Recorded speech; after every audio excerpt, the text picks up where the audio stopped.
Welcome to Transform Now, the podcast brought to you by SS&C Blue Prism. Enterprise AI isn't just a tool, it's the heartbeat of smart organizations like yours, helping to reinvent work to deliver higher growth, more customers, and better experiences. Join us as we discover how AI-powered work orchestration and automation is making things better for everyone: customers, employees, shareholders, and most importantly, you. Let's get into the show. Hello, everyone. Brad Hairston here. Welcome to Transform Now. My guest today is Federico Berruti of McKinsey Company. Federico has been on the podcast before.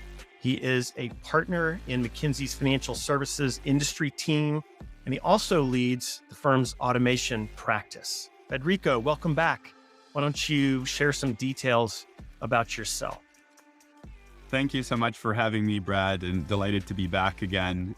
As mentioned, I'm a partner based out of Toronto, and I helped found and lead McKinsey's automation practice many years ago, but also lead a lot of our middle office and service operations efforts globally, and especially more recently, a lot of our work around AI and agentic AI at scale that we're starting to look at. So exciting times, and particularly in financial services, I think an area that's accelerating rapidly.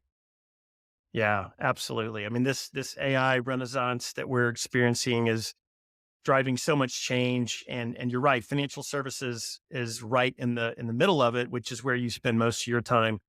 So I'm eager to hear your perspective on everything that's evolving. And along the way, Federico, I'd like to shine a light on a few specific industry sectors within financial services, if that's okay. So let's dive right in. Federico, in your opinion, why is it now appropriate for financial services companies of all shapes and sizes to embrace automation and AI the way that the largest institutions did 2 decades ago? It's a great question, and excited to talk about this. So advancements in automation and AI have democratized access to these types of technologies, and it's become exponentially more scalable, affordable, and impactful than they were decades ago. And of course, even just relative to a couple of years ago, even the acceleration is just dramatic of what we're seeing in the space. And what was once, the domain of larger institutions, it's now become more table stakes. Even smaller firms can enter this arena without massive capital investments of the past, and also with imperfect data. So this has really allowed much more access and development in this space. At the same time, what we're seeing is customer expectations have risen dramatically, and a new standards being set. And clients are demanding personalized real-time financial services and much deeper engagement across the way they interact with financial institutions. And you just see it in things like the percentage of people using mobile banking apps that has risen from 39% to 57% in the last couple of years. And we know that customers are becoming more and more comfortable with these technologies. And so there's the demand side of things that are even accelerating further with agentic AI movements. And the last thing I'll say is, in addition to these customer expectations increasing, there's the sort of supply side of this. The platforms are becoming much more connected to things beyond banking, including ecosystems and retail and shopping.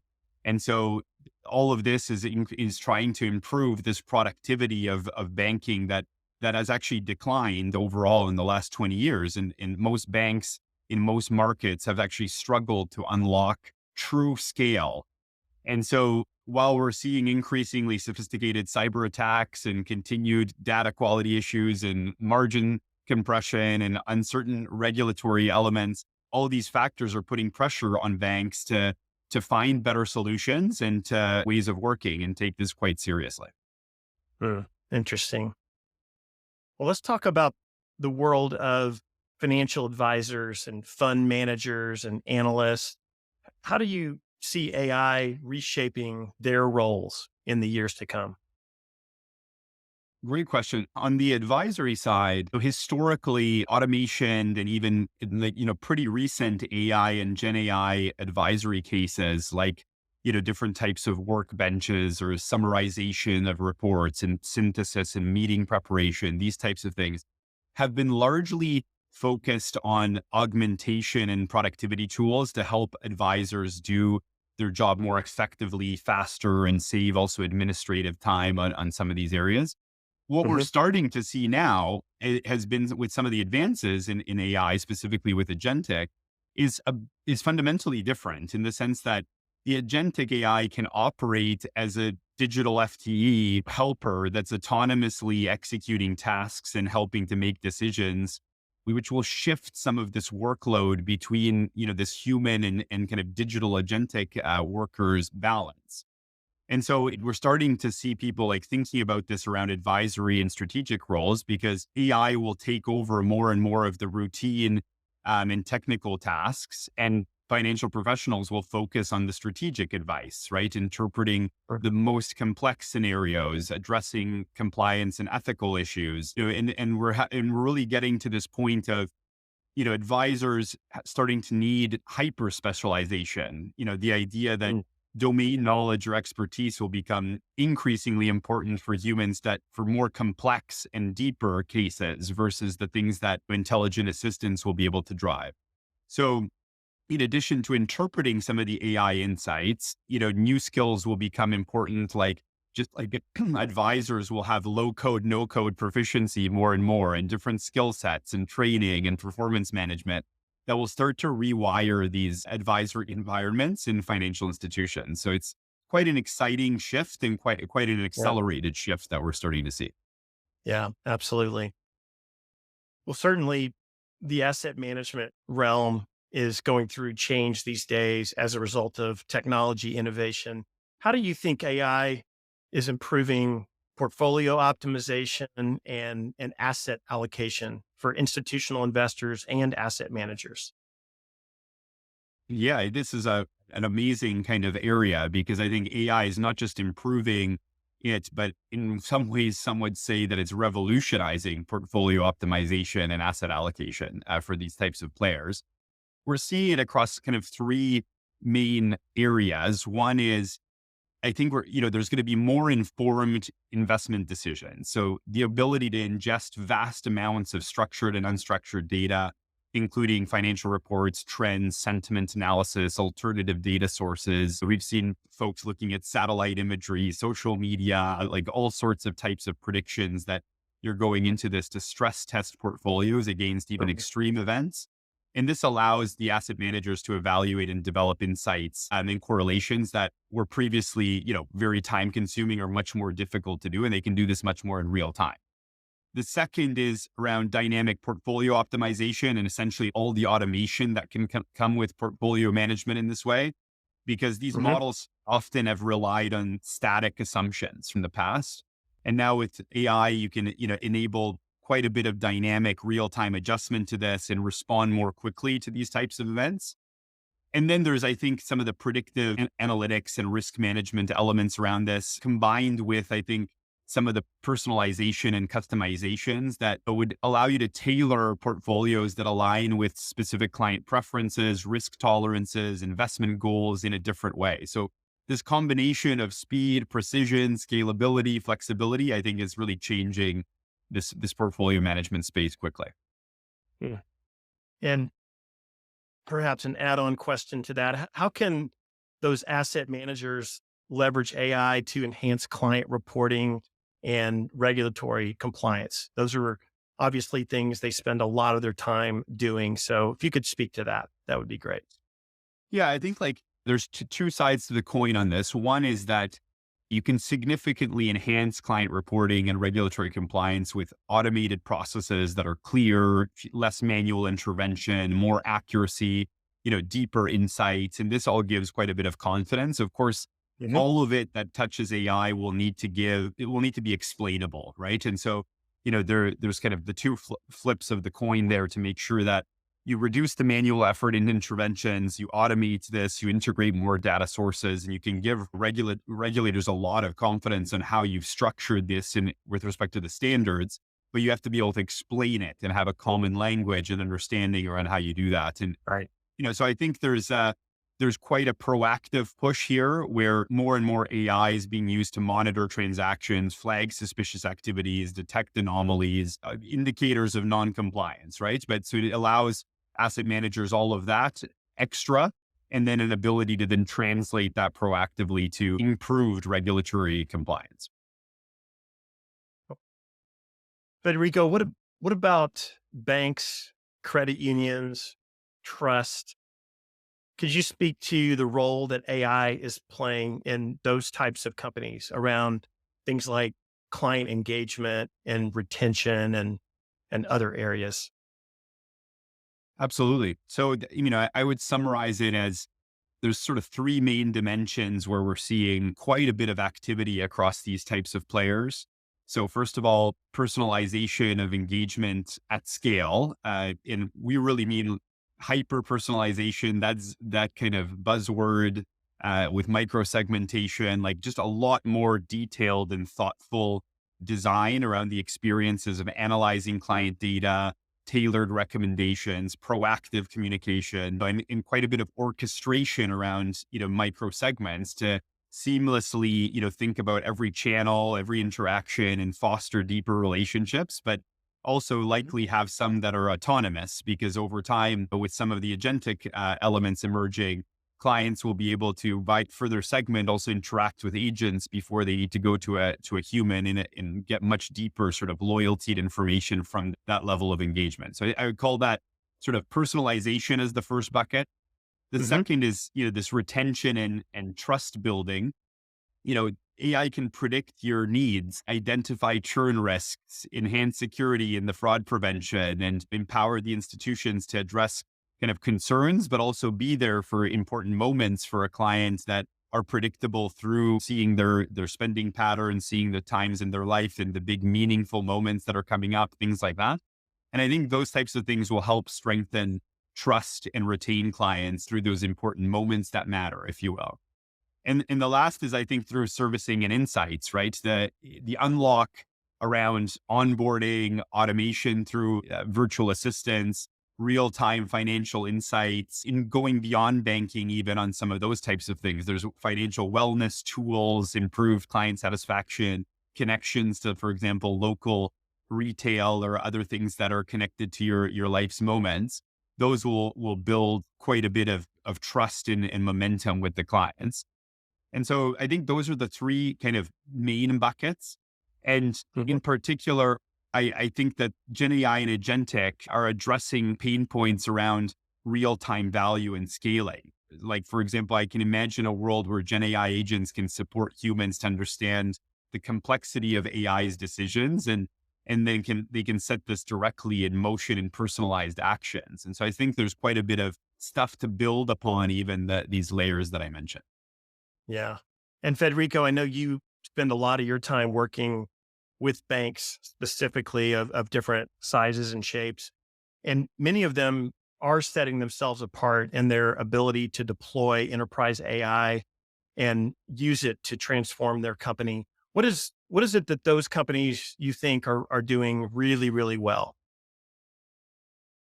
Yeah, so I think what we're seeing leading banks who stand out on these types of things, there's a few areas in particular. I think one is that they set a pretty bold and enterprise-wide vision for the value of AI and these movements around agentic and elements that are coming. They have an expansive outlook, so it's not just near term. They try to look at the near term and the practical use cases, but also look future back to future proof the way that they're thinking about. And it's not just around cost efficiencies, but it's also around revenue. It's around customer and employee experience across the lines of business. And so they try to kind of, you set that envelope broadly is I think the first bold element of what the real leaders are doing in the space. The second is, I think you root the transformation in true business value by transforming different domains within the bank. And it's truly front to back. Quite a bit of AI and automation deployment in the past was somewhat fragmented in some situations. And there could have been point solutions or those types of things, use cases around specific chatbots or conversational AI tools in isolation. And so those won't unlock the material change of changing the capacity planning and the way that the banks can really access revolutionizing the middle office and really accessing the scale that we were talking about before around how do you get to a productivity level that's like other industries in some ways. And so that's the second. And then I think the third is around a more comprehensive AI and multi-agent tech stack. The architecture matters. Many places built these one-offs, but then actually had to think about how they actually create these layers and think about their data more in an integrative fashion across the enterprise to be able to then scale it. And often it required rebuilds for many of the players. So expanding these systems to the entire enterprise and thinking about data more holistically is an important part of this scalable architecture.